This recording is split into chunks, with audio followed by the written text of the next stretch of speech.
مدنی مذاکرہ ہے شریعت کا خزینہ، اخلاق کا تہذیب کا طریقت کا خزینہ۔ مدنی مذاکرہ ہے، مدنی مذاکرہ، مدنی مذاکرہ ہے، مدنی مذاکرہ، مدنی مذاکرہ۔ الحمدللہ رب العالمین والصلاة والسلام علی سید المرسلین، اما بعد فاعوذ باللہ من الشیطان الرجیم، بسم اللہ الرحمن الرحیم۔ الصلاة والسلام علیک یا رسول اللہ وعلى آلك وأصحابك يا حبيب الله، صلاة والسلام عليك يا نبي الله وعلى آلك وأصحابك يا نور الله۔ فرمان مصطفیٰ صلی اللہ تعالی علیہ وآلہ وسلم، مجھ پر درود شریف پڑھو، اللہ عز و جل تم پر رحمت بھیجے گا۔ صلو علی الحبیب صلی اللہ تعالی علی محمد۔ مدنی مذاکرے کا سلسلہ ہے، آپ سوالات کیجئے، ہر سوال کا جواب ابھی بھی ثواب دے پاؤں یہ ضروری نہیں، بن پڑا تو عرض کرنے کی کوشش کی جائے گی، بھول کر تب پائیں فوراً میری اصلاح فرمائیں۔ مجھے آئیں بائیں شائیں کرتا اپنے موقع پر بلا وجہ اڑتا نہیں، شکریہ کے ساتھ رجوع کرتا پائیں گے انشاءاللہ عز و جل۔ صلو علی الحبیب صلی اللہ تعالی علی محمد۔ دنیا میں کئی طرح کے رنگ ہوتے ہیں، کالا جسے کعبۃ اللہ شریف کا غلاف مبارک، سبز رنگ جیسے گنبد خضرا کے جلوے، نیلا رنگ جیسے غوث اعظم رحمت اللہ تعالی علیہ کا مزار مبارک۔ ایک رنگ مہندی کا ہوتا ہے اور ایک رنگ مہندی لگانے کے بعد نظر آتا ہے، جیسے پیارے مرشد آپ کی پیاری پیاری داڑھی، یہ ارشاد فرمائیں داڑھی میں مہندی لگانا کیسا؟ مرد کو داڑھی یا سر کے سفید بالوں کو سرخ یعنی ریڈ یا زرد یعنی یلو رنگ کر دینا مستحب ہے، اس کے لیے مہندی لگائی جا سکتی ہے، کالی مہندی نہیں ہے، سرخ یا یلو یہ مستحب ہے۔ اور اس میں بھی تقسیم ہے کہ جس کو مہندی داڑھی میں لگانا اچھا لگتا ہے، یعنی وہ اچھا نظر آتا ہے مہندی لگانے سے، اس کے حسن و جمال میں اضافہ ہوتا ہے، تب تو مہندی لگائے، اس کے لیے یہ مستحب ہے۔ اور اگر کسی کو سفید داڑھی زیادہ جچتی ہے تو اب اس کے لیے یہ کہ وہ مہندی نہ لگائے، بلکہ بہتر یہ ہے کہ وہ سفید داڑھی رکھے۔ واللہ تعالی اعلم ورسولہ اعلم عز و جل وصلی اللہ تعالی علیہ وآلہ وسلم۔ صلو علی الحبیب۔ مدنی انعام نمبر 19 میں تہجد بھی ادا کرنے کا فرمایا ہے، تہجد ادا کرنے کا آسان طریقہ بیان فرما دیجئے اور نماز تہجد کی فضیلت بھی ارشاد فرما دیجئے، جزاک اللہ خیر۔ آسان تو اب کسی کے لیے آسان ہے، کسی کے لیے پہاڑ سے بھی زیادہ مشکل ہے۔ تو سر اس میں آسانی ان معنوں کر نہیں ہے کہ نیند سے اٹھنا ہوتا ہے، اور نیند سے اٹھنا یہ آسان نہیں ہے۔ عشاء کی نماز پڑھ کر چاہے 1 منٹ سوئے، سونا ضروری ہے تہجد کے لیے، سو کر اٹھے تو اب یہ کہ تہجد ادا کرے گا، کم سے کم اس کی 2 رکعتیں ہیں اور زیادہ سے زیادہ 12۔ سرکار صلی اللہ تعالی علیہ وآلہ وسلم سے 8 منقول ہیں اور بعض بزرگوں سے 12۔ تو اس میں یہ کہ جو چاہیں صورتیں پڑھیں۔ مفتی احمد یار خان صاحب رحمۃ اللہ تعالی علیہ نے یہ لکھا ہے کہ للہ ما فی السماوات آخری رک سورہ بقرہ کی، تو للہ ما فی السماوات سے فانصرنا علی القوم الکافرین، یہ پڑھے تو بڑا لطف آتا ہے، اور اس طرح انہوں نے لکھا ہے۔ یہ بھی ہو سکتا ہے کہ ہر رکعت میں سورہ فاتحہ کے بعد 3 بار قل هو اللہ پڑھیں تو ایک قرآن کریم کا ثواب ملے گا۔ 3 قل هو اللہ جو پڑھے تو ایک قرآن کریم کا ثواب ملے گا۔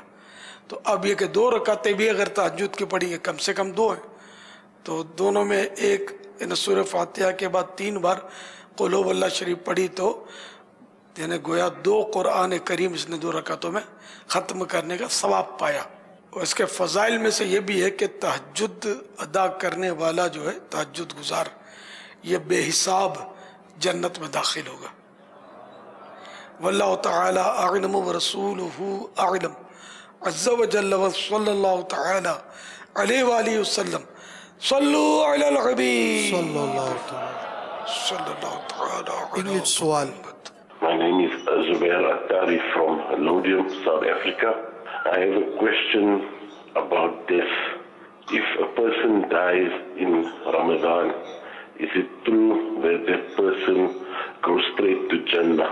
سوال کا جواب جو انگریزی میں ہوا تھا کہ ماہ رمضان میں کسی مسلمان کا انتقال ہو جائے تو کیا وہ جنت میں جائے گا؟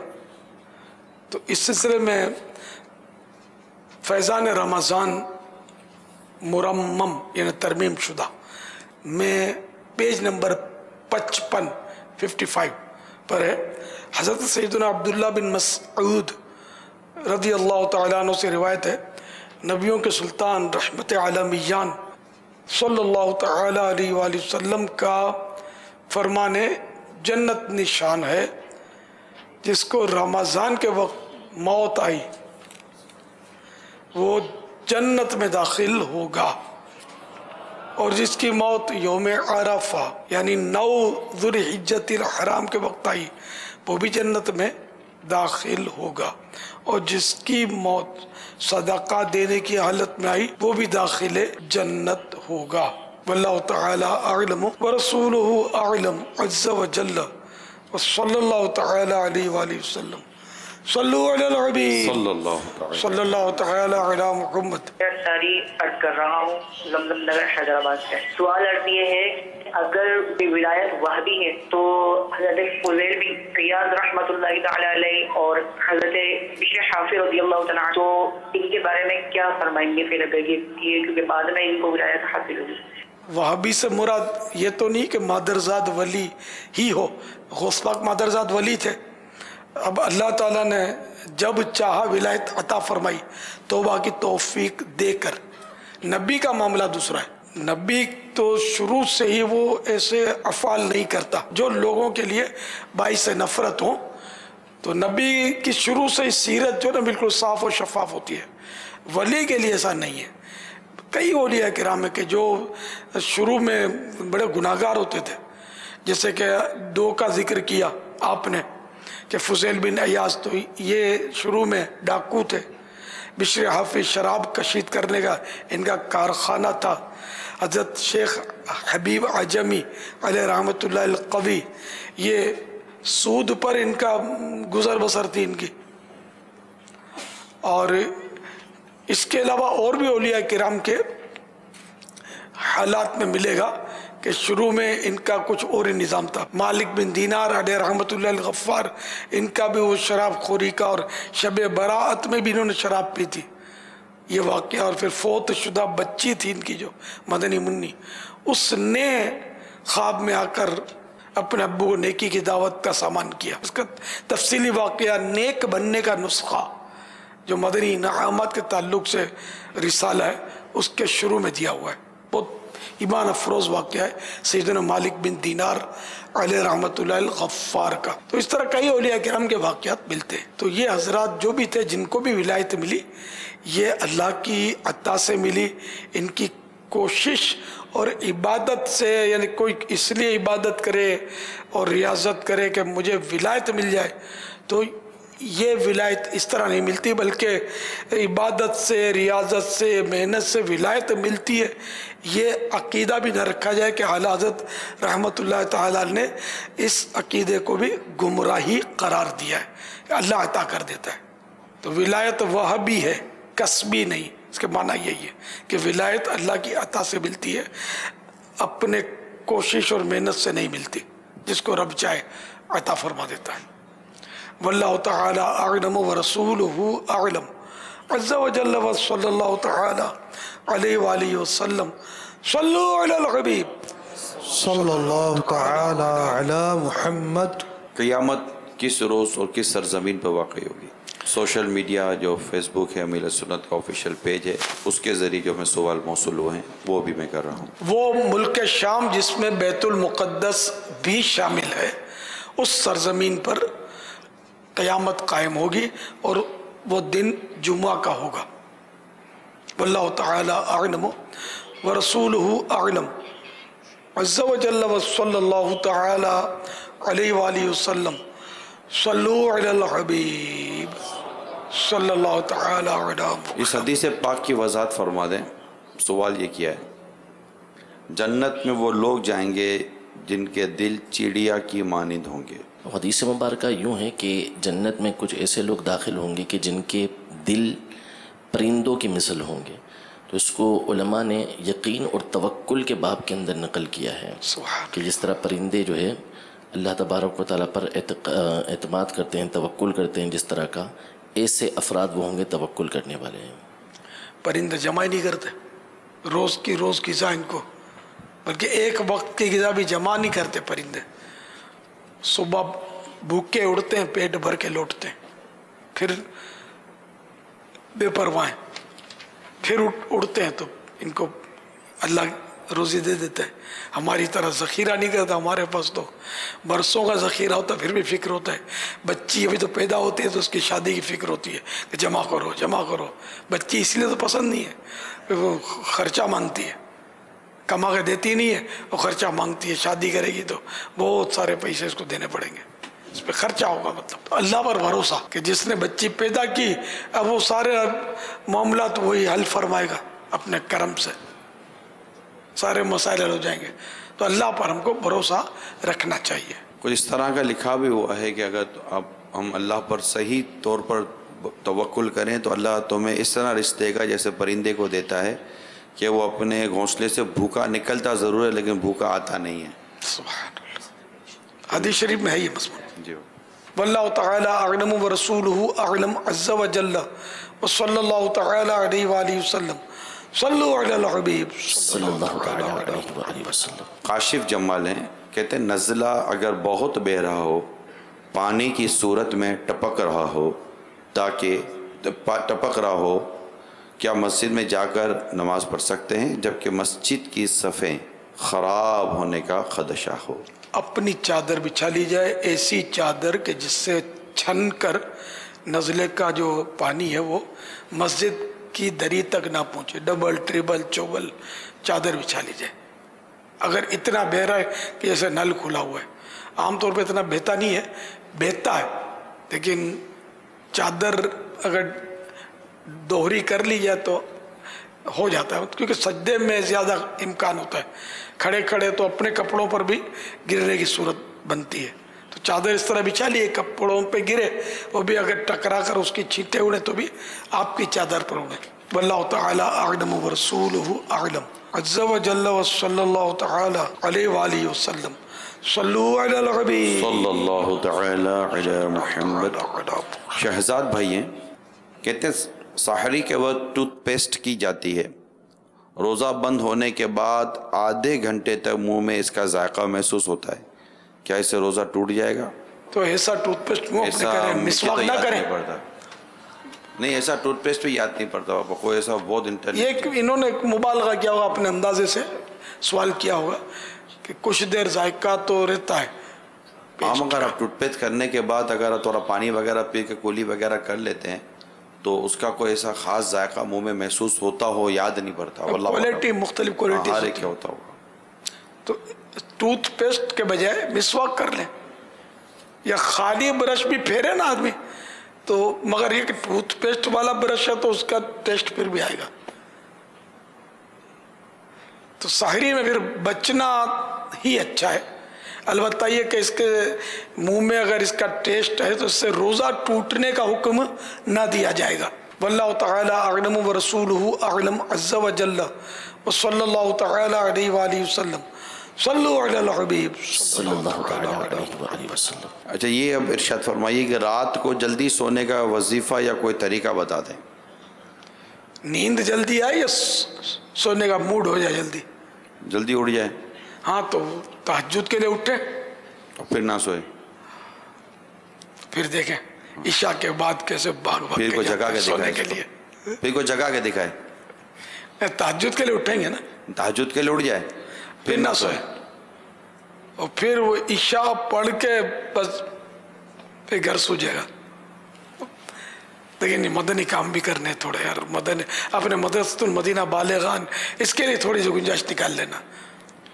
اصل بابا یہ اس طرح ایک آدھ باتوں کا سرکل تھوڑا سا گھمانا پڑتا ہے. اگلے دن بھی یہ کہیں گے کہ دیکھو نیند نہیں آئی نا، تو تھوڑی روٹین ایک آدھ دن میں بن جاتی ہے. مگر یہ امیر سنت نے جو مدنی پھول عطا فرمایا، صبح جلدی اٹھ کر بندہ کام میں لگ جائے اور کچھ کام بھی کرے اور بدن اور ذہن تھوڑی تھکن کا شکار ہو جائے تو پھر رات نیند آنے کی صورتیں بھی بن جاتی ہیں. عشاء کی نماز کے بعد مدرسۃ المدینہ بالغان کی ترکیب ہوتی ہے، پھر چوک درس وغیرہ دیں تو انشاءاللہ فارغ ہو جاتے ہیں، پھر گھر جائیں اور تہجد کی نیت کر کے سو جائیں.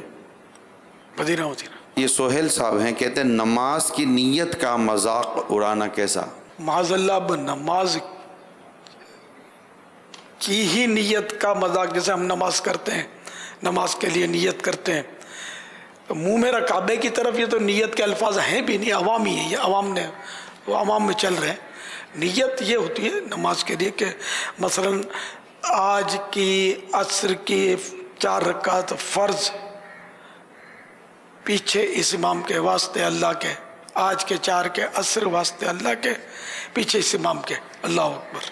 اس طرح کے نیت کے الفاظ نہ بھی ہوں، الفاظ تو دل میں کافی ہے، مگر وہ کہ منہ میرا کعبے کی طرف، یہ نیت نہیں ہوتی ہے. تو منہ میرا کعبے کی طرف، آلریڈی کعبے کی طرف تو منہ ہوتا ہے، یہ تو شرط ہے. اگر کعبے کی طرف منہ نہیں ہوگا تو نماز ہوگی ہی نہیں. جو اس کے ضمنی مسائل ہیں. اور اب نیت کس طرح مذاق اڑتا ہے، یہ بس اصل میں بعض تو بہت بے باک ہوتے ہیں، اور اس میں جو الفاظ ہم بول رہے ہیں اس میں وہ طرح طرح کی جو باتیں کرتے ہیں، اس میں تو کچھ چیزیں محسوس ہوتی ہیں کہ جو کفریہ بن جائیں شاید، کیونکہ وہ نماز کا ایک طریقے سے مذاق ہوتا ہے. وہ جیسے یہی منہ میرا قبلے کی طرف واسطے اللہ تعالیٰ کے، پیچھے اس امام کے، تو وہ بولتے ہوئے بھی ضرورت نہیں ہوتی. ایسے الفاظ بولتے ہیں کہ منہ میرا دیگ کی طرف تو واسطے بریانی کے، تو پلیٹ کے پیچھے تو بوٹی کے پیچھے، اس طرح کی باتیں کرتے ہیں. وہ اگر نماز کی نیت کا مذاق اڑانا مقصود نہ ہو،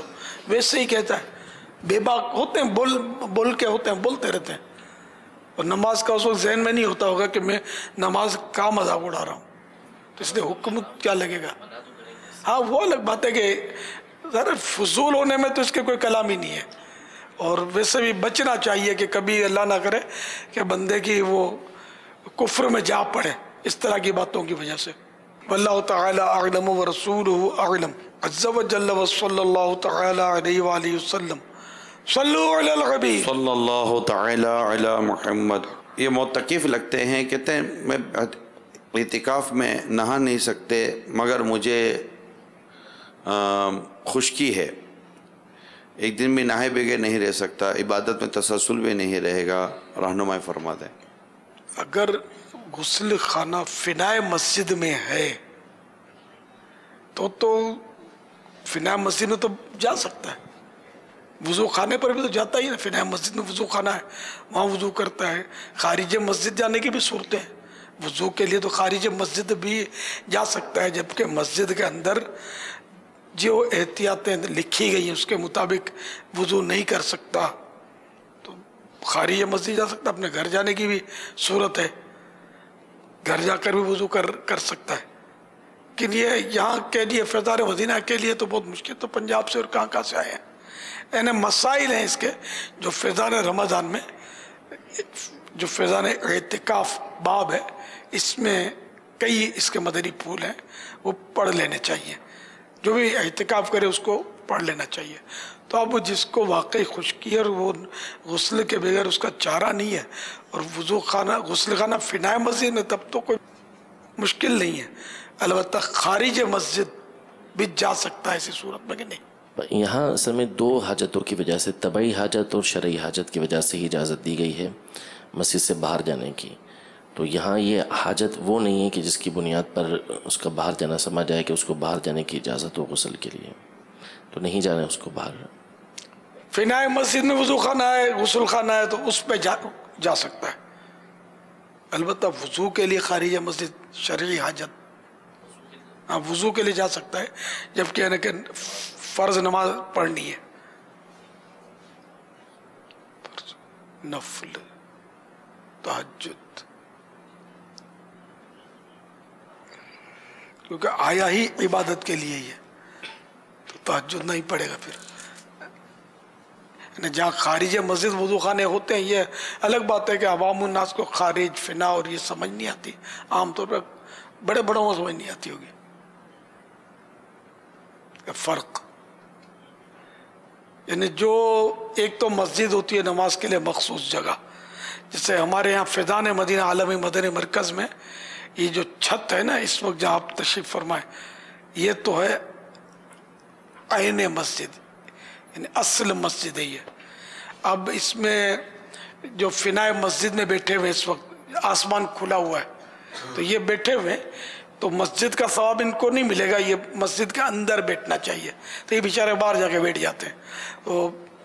تو یہ فنائے مسجد ہے. ہم نے اس کی نیت کی تھی نماز جنازہ کے لیے، اسی لیے نیت کی تھی کہ یہاں جنازہ ہم پڑھ سکیں، کیونکہ مسجد کے اندر جنازہ جائز نہیں ہے، فنائے مسجد میں جائز ہے.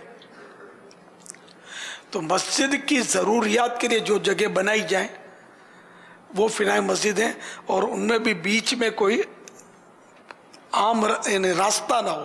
چوڑائی کیا ہے اس کی؟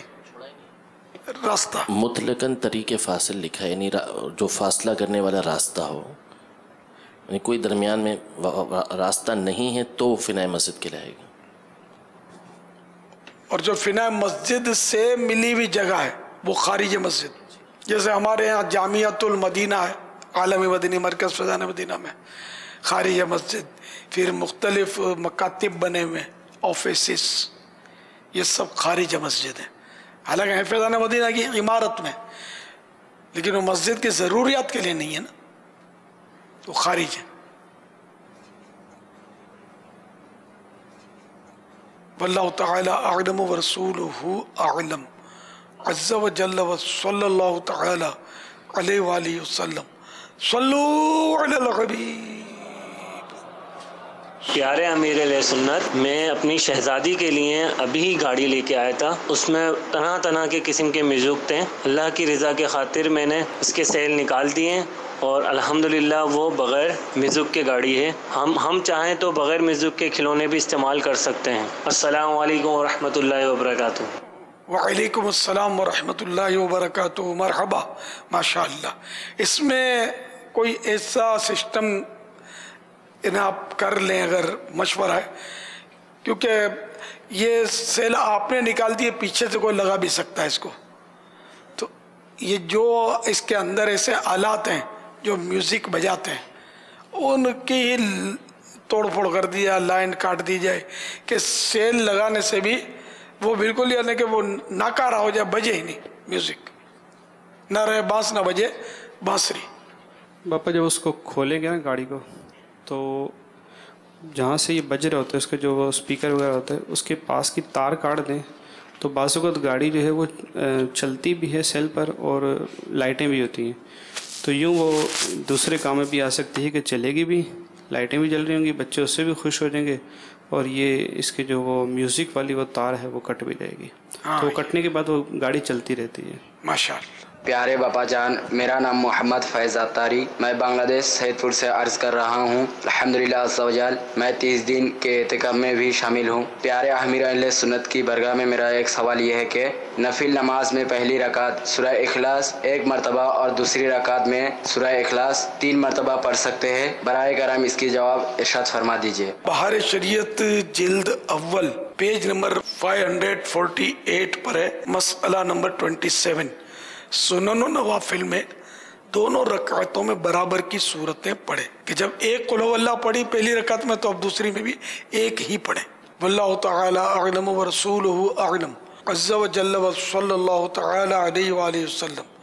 صلو علی الحبیب. ارے امیر اہل سنت، میں بریلی شریف سے نفیس عطاری عرض کر رہا ہوں.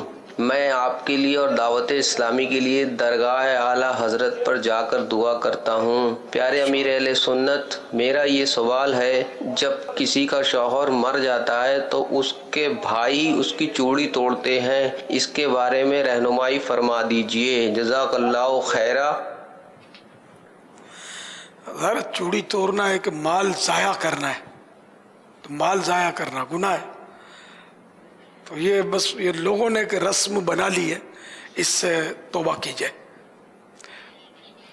واللہ تعالی اعلم ورسولہ اعلم عز وجل وصلی اللہ تعالی علیہ وآلہ وسلم.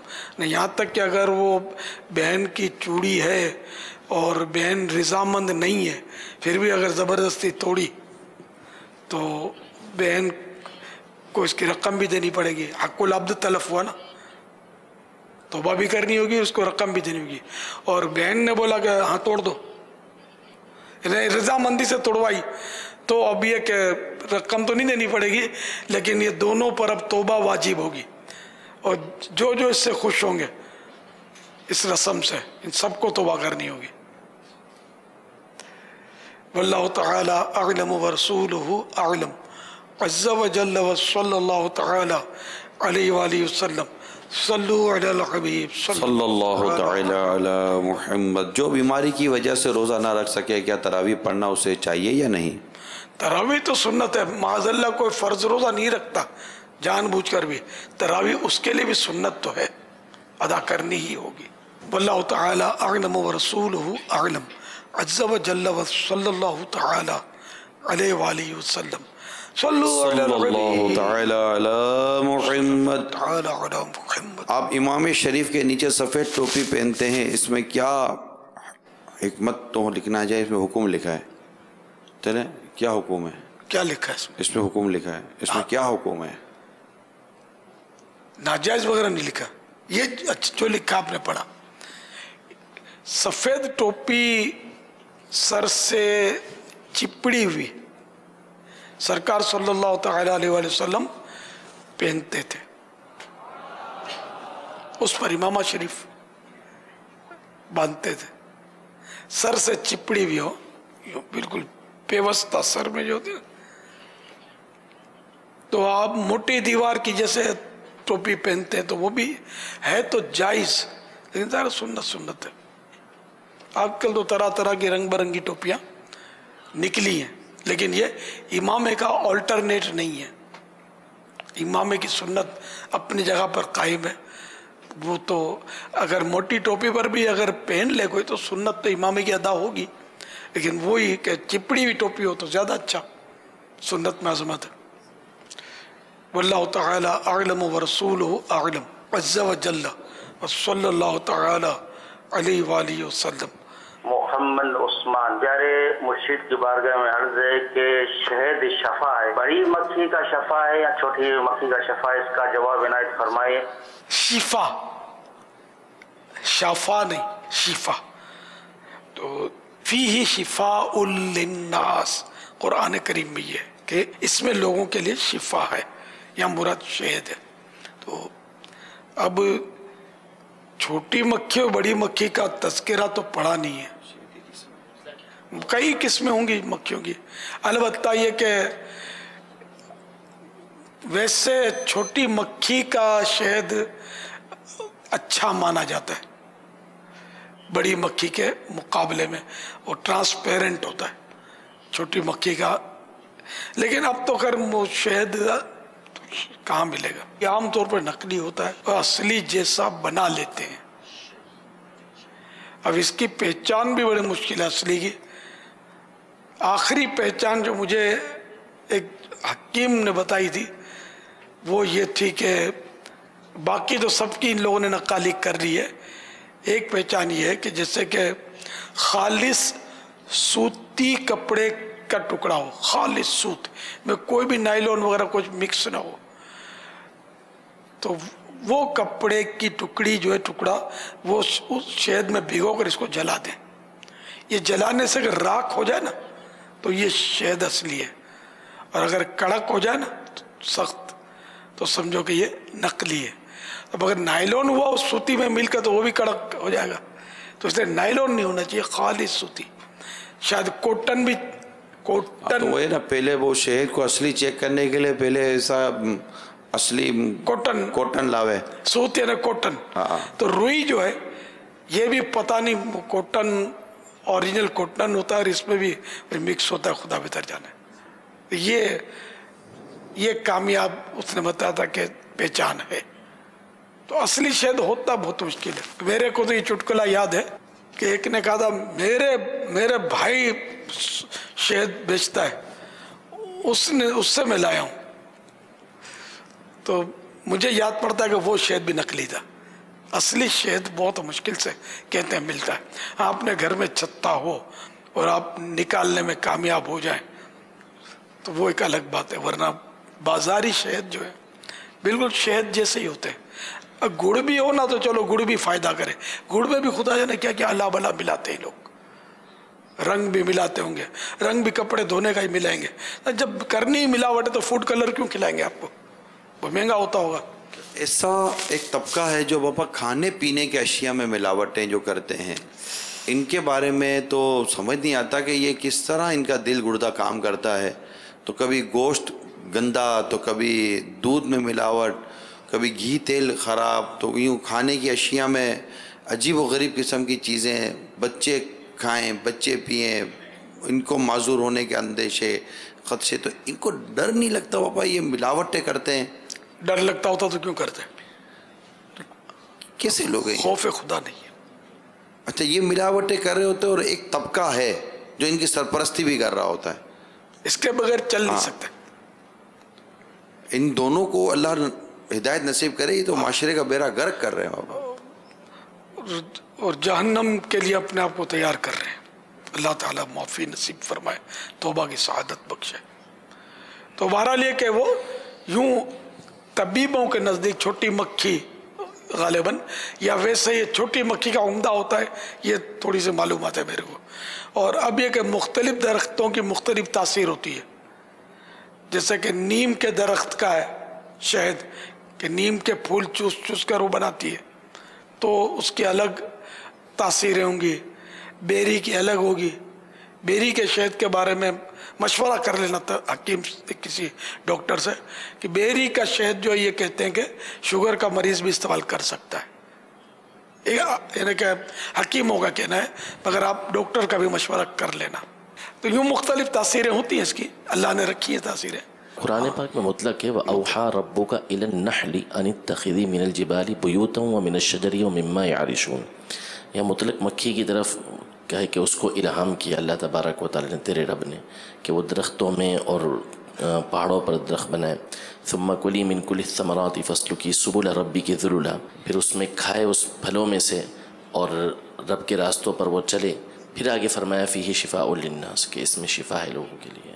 ظاہری طور پر تو آیت کے یہی معنی ہے جو آپ نے بیان فرمایا. بعضوں کا تفاسیر ہوتی ہیں، تو اس لیے میں نے کہا ہم کو چھوٹی بڑی کا پتہ نہیں ہے. قرآن کریم میں تو شفا کے لیے لکھا ہے کہ شہد کی مکھی جو شہد میں شفا ہے. جیسے اب شفا ہے شہد میں، لیکن جس کا مزاج صفراوی ہو اس کے لیے شفا نہیں ہے، اس کو تکلیف ہوتی ہے شہد میں. تو وہی تفاسیر سے ہی پتہ چلتا ہے. واللہ تعالی اعلم ورسولہ اعلم عز وجل وصلی اللہ تعالی علیہ وآلہ وسلم. صلو علی الحبیب صلی اللہ تعالی علی محمد.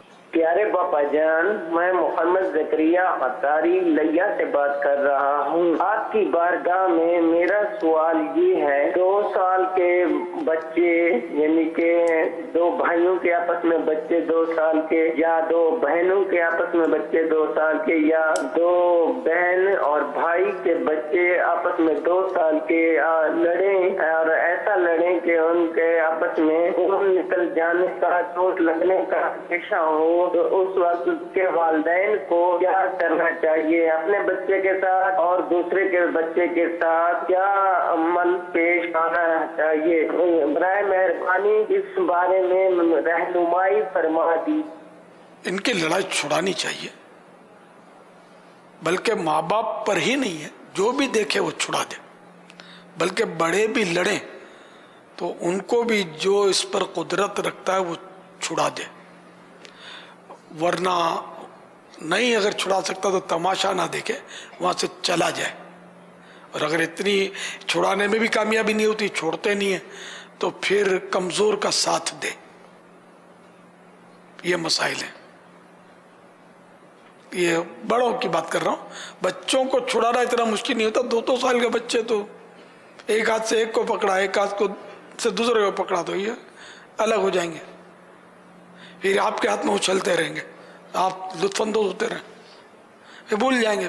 پھر بچوں کے حافظے تو کمزور ہوتے ہیں، بڑوں کی طرح حافظے ہوتے ہیں تو بچوں کے ساتھ آپ ڈانٹتے ہیں، پتہ ہی نہیں ہوتا، بعد میں وہ ہنس رہے ہوتے ہیں، کھیل رہے ہوتے ہیں، جو نہ سمجھ بچے ہوتے ہیں۔ بڑوں کو یاد رہتا ہے، بڑوں کا حافظہ مضبوط ہوتا ہے، بڑے بچوں کو یاد رہتا ہے، بڑے بچوں کو چھڑا بھی دو تو بعد میں یہ آپس میں آنکھیں دکھا رہے ہوتے ہیں ایک دوسرے کو، بعد میں ملنا تو نہیں چھوڑوں گا۔ تو ان کو پھر سمجھائے بھی جائے کہ لڑنا اچھی بات نہیں ہے۔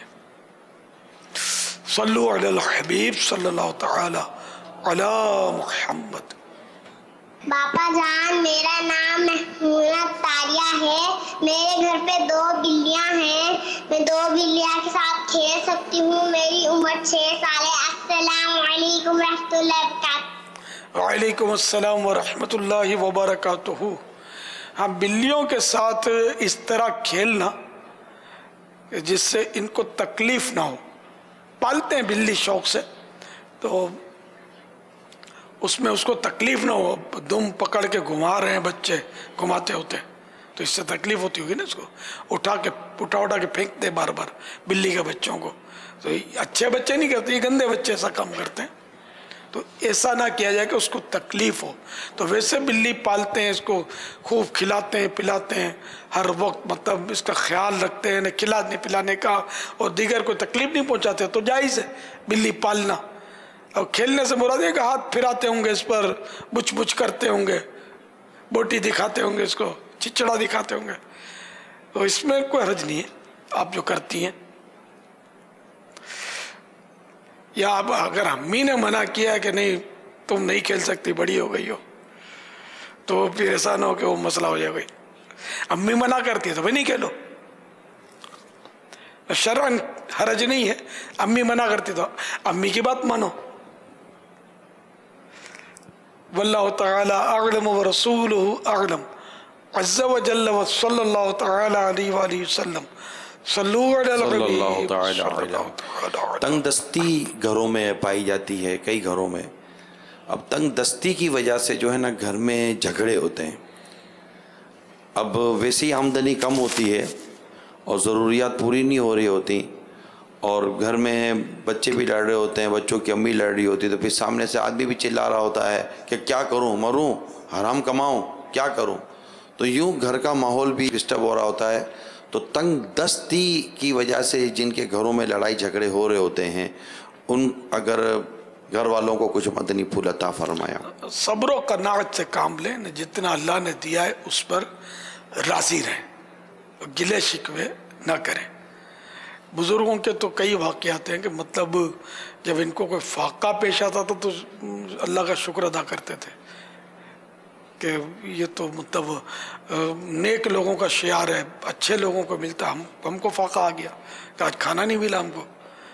تو اللہ تعالیٰ کی رضا پر راضی رہیں۔ پیارے آقا صلی اللہ تعالیٰ علیہ وآلہ وسلم کا فقر اختیاری تھا، فقر کے معنی تنگ دستی، اختیار کیا تھا آپ نے فقر کو، غریبوں سے محبت ہی بہت فرمائی ہے پیارے آقا صلی اللہ تعالیٰ علیہ وآلہ وسلم نے۔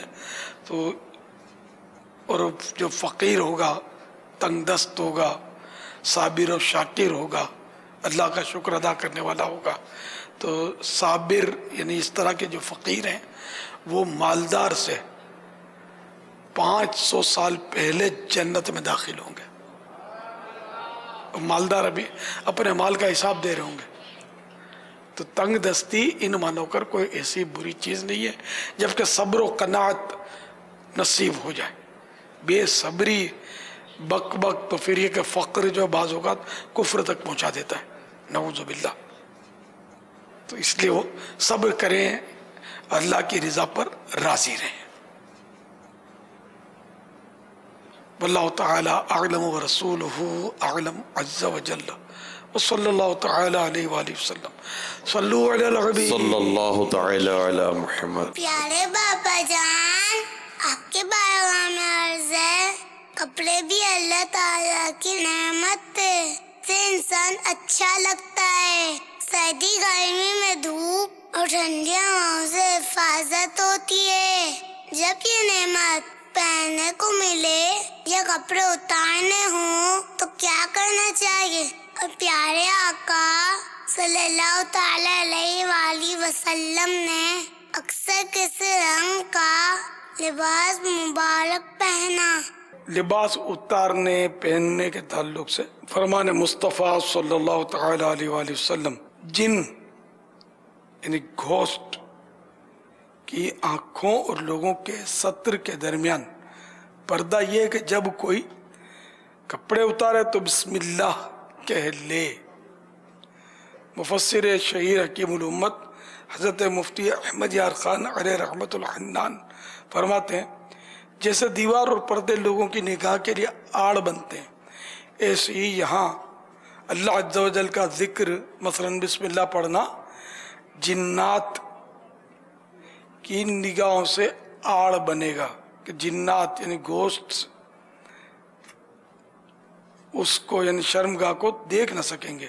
جو شخص کپڑا پہنے اور یہ پڑھے الحمدللہ الذی کسانی ھذا ورزقنیہ من غیر حول منی ولا قوہ، تو اس کے اگلے پچھلے گناہ معاف ہو جائیں گے. جو باوجود قدرت زیب و زینت کا لباس پہننا تواضع یعنی عاجزی کے طور پر چھوڑ دے، اللہ عز و جل اس کو کرامت کا حلہ یعنی کرامت کا لباس پہنائے گا. پیارے آقا صلی اللہ تعالی علیہ وآلہ وسلم کا مبارک لباس اکثر سفید کپڑے کا ہوتا. لباس حلال کمائی سے ہو اور لباس جو حرام کمائی سے حاصل ہوا ہو، اس میں فرض و نفل کوئی نماز قبول نہیں ہوتی. صلو علی الحبیب صلی اللہ تعالی علی محمد. السلام علیکم ورحمۃ اللہ وبرکاتہ. وعلیکم السلام ورحمۃ اللہ وبرکاتہ. میں مدنی منی بول رہی ہوں مرکز اولیاء لاہور سے. میرا سوال یہ ہے کہ اگر کوئی پڑھ رہا ہو ان کو ہنس آ جائے تو ان کی نماز ہو سکتی ہے؟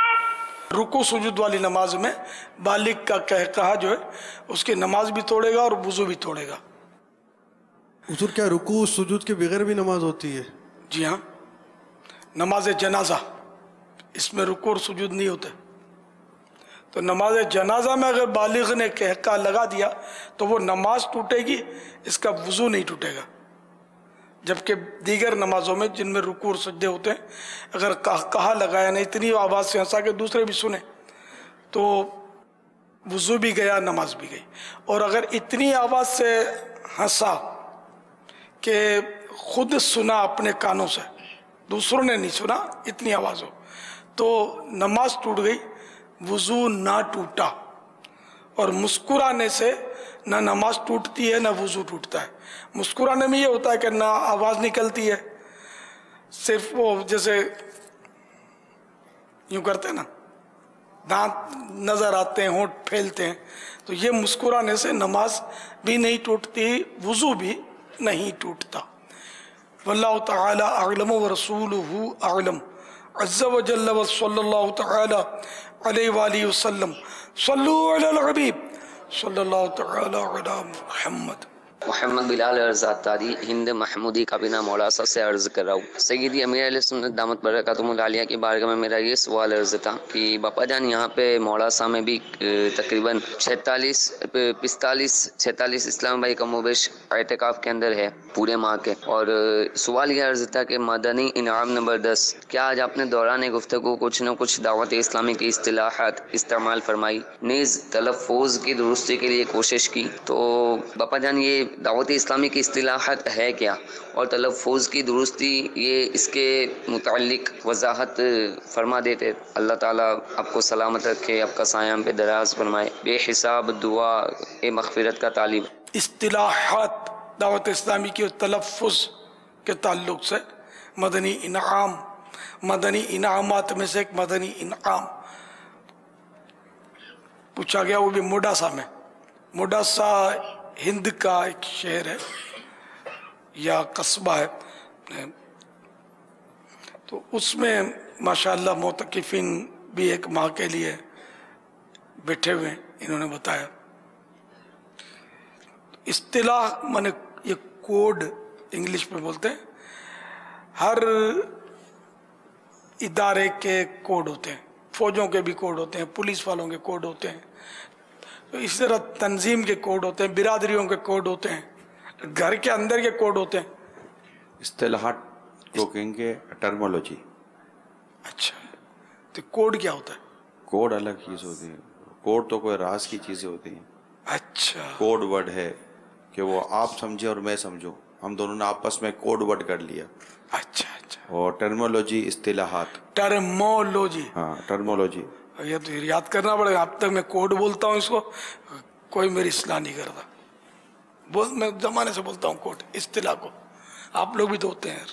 چلو جارے جاگیا تیارے سوار, جو موڈاسا والے گجراتی ہیں, جب جاگے ہوا سویرا. گجراتی میں بھول گیا اس کا گجراتی بھی لفظ کوئی ضرور ہوگا, یہ گجراتی والے یاد دلا دیں گے. ہمارے یہاں گجراتی کا چلن نہیں ہے اتنا, نہ ہونے کے برابر ہے, بہت کم ہے. یعنی جو گجراتی برادریاں ہیں بھی گجراتی بولتے ہیں نا, تو بھی گجراتی کی ٹانگ کیا سر کاٹ دیتے ہیں.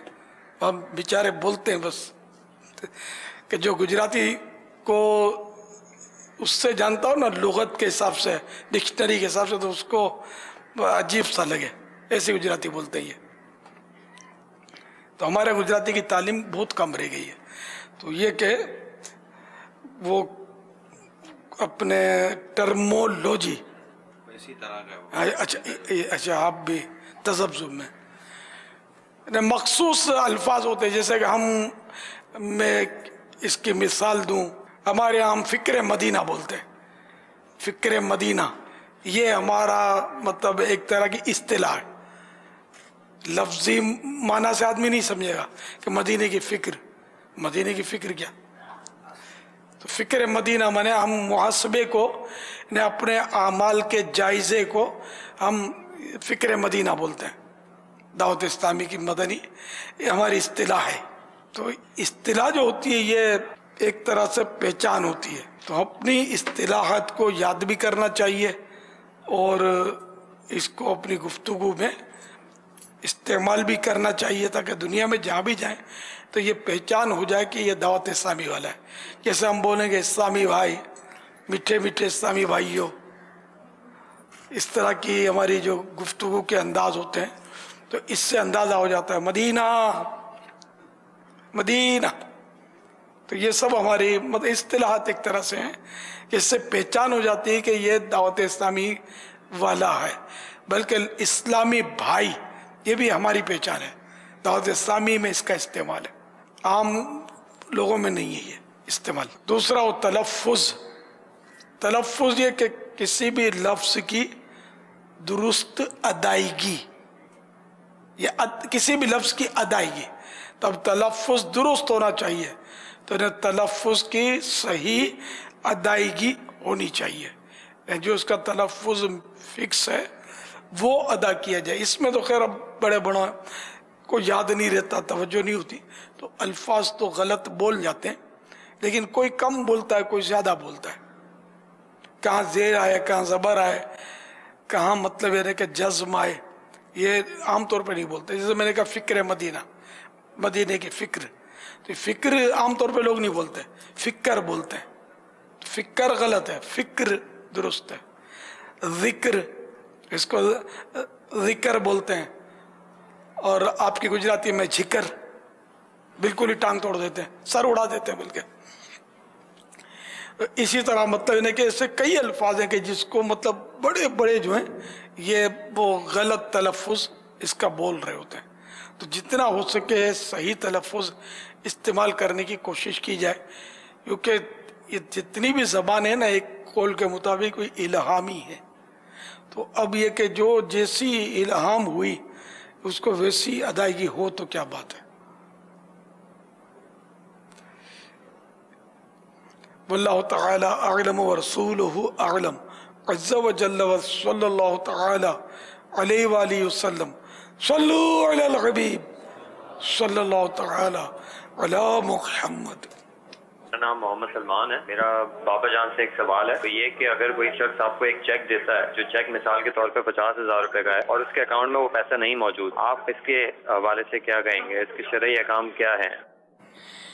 یعنی اگر یہ ٹرخانے کے لیے دے دیتا ہے، اس کو دھکا بینک کا چیک بولتے ہیں. دھکے کھاتا رہے بندہ، کیش ہوتا نہیں ہے، ظاہر دھوکہ ہی ہے. یہ اس سے توبہ کرنی چاہیے، اور جس کو دھکے کھلائے تکلیف دی اس سے معافی بھی مانگنی ہوگی. اس میں صورتیں بھی ہوتی ہیں کہ اصل میں جیسے پیشگی دے دیتے ہیں تو بعض اوقات ہوتے نہیں ہیں، لیکن جس تاریخ کا دیا ہوا ہوتا ہے اس میں ان کو پتہ ہوتا ہے کہ اس تاریخ تک ہمارے بینک میں پیسے آ جائیں گے. تو یہ مقصد دیکھا جائے گا کہ اس کو ٹرخانہ مقصد ہے، تو پھر اس صورت میں یہ دھوکہ ہوگا، غلط بیانی ہوگی. ورنہ اگر جیسے پیشگی کئی قسطوں کے چیک دے دیتے ہیں تو اس میں کوئی حرج نہیں ہے. واللہ تعالی اعلم ورسولہ اعلم عز وجل وصلی اللہ تعالی علیہ وآلہ وسلم. صلو علی الحبیب صلی اللہ تعالی صلی اللہ تعالی علی علی محمد. جماعت کھڑی ہونے میں کچھ وقت ہے. اگر مسواک کے ساتھ وضو کریں گے تو سنت قبلیہ کے ترک کا اندیشہ ہے. وقت کی کمی کے سبب سنت قبلیہ اور مسواک میں سے کس سنت کو موقوف کریں گے؟ اصل میں اس میں کوئی صراحتاً تو مجھے پڑھنا یاد نہیں ہے. باقی یہ کہ منہ میں اگر بو ہے تو ظاہر ہے کہ مسواک کریں گے، یعنی منہ صاف کر کے ہی مسجد میں داخل ہوں گے.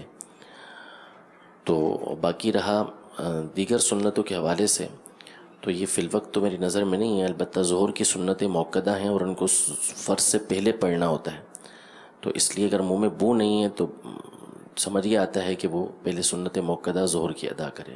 امیر سنت سے عرض ہے، ہمیں کیا 5-10 منٹ پہلے ان چیزوں کی تیاریاں کر کر وضو مکمل کر کر سنت قبلیہ ادا کر کر نماز کا اہتمام کر لینا ہمارا زیادہ بہتر نہیں ہے؟ انڈرسٹوڈ ہے کہ نماز کے اوقات کا تو زیادہ خیال رکھنا چاہیے. اس کا تو یعنی کہ مغرب کے بعد آپ کو پتہ ہی ہے کھانے کے لیے کتنی جلدی تیاریاں ہوتی ہیں. مسجدوں میں بھی تھال کے گرد لوگ پہلے سے بیٹھ جاتے ہیں، غروب آفتاب سے پہلے سے کھانے کے لیے. کامیاب ترین حلقہ ہمارے ہاں کھانے کا ہوتا ہے، 100% حاضری والا حلقہ کھانے کا. باقی دیگر حلقے مدنی حلقے ہوتے ہیں، سیکھنے والے، دعائیں یاد کرانے، منتیں کرنی پڑتی ہیں. خیر خواہ بیچارے تھک جاتے ہوں گے لیکن یہ گھاس نہیں ڈالتے ہوں گے. مدنی مذاکرے میں بھی گرمی کم ہوئی تو اندر خالی کافی خالی ہو جاتا ہے، باہر چلے جاتے ہیں.